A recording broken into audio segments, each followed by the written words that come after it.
Kadanyalista, isa ka ba sa mga nagtatanong kung paano ang modular distance learning?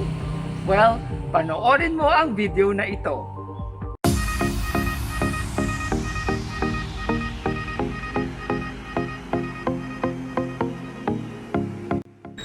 Una, ihahanda ng mga guro ang learning materials, modules, activity sheets para sa mga estudyante. Ang learning package ay may nilalaman ng mga sumusunod: Parents Guide, Checklist for Parent-Learner, Individual Weekly Plan for Learners or Schedule, Modules, at Activity Sheets.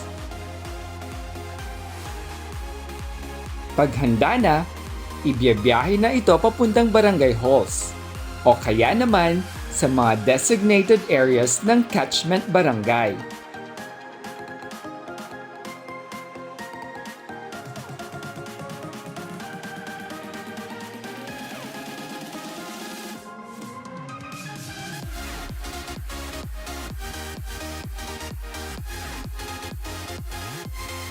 Kukunin ng magulang ang learning package sa barangay hall. Yes, madam. Ito yung... Kunin ko lang po yung learning package ng aking anak ko. Sino po? Anong grade po?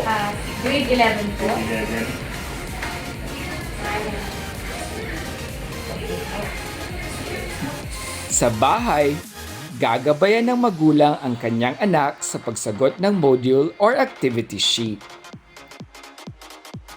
Sa itinakdang oras, tatanungin ng subject teacher ang progreso ng mag-aaral sa pamamagitan ng text, tawag, or video conference. Pagkatapos, sa araw ng Biyernes, ibabalik ng magulang ang learning package sa barangay hall. Kaya hapon po, babalik ko na po yung learning package ng aking anak. Okay At po. kukunin ko po yung bagong learning package ng aking anak Ito po. po. Ito po yung pang next week po. Opo. Bago iwasto ni teacher ang learning package ng estudyante, ay kailangan muna niya itong i-disinfect.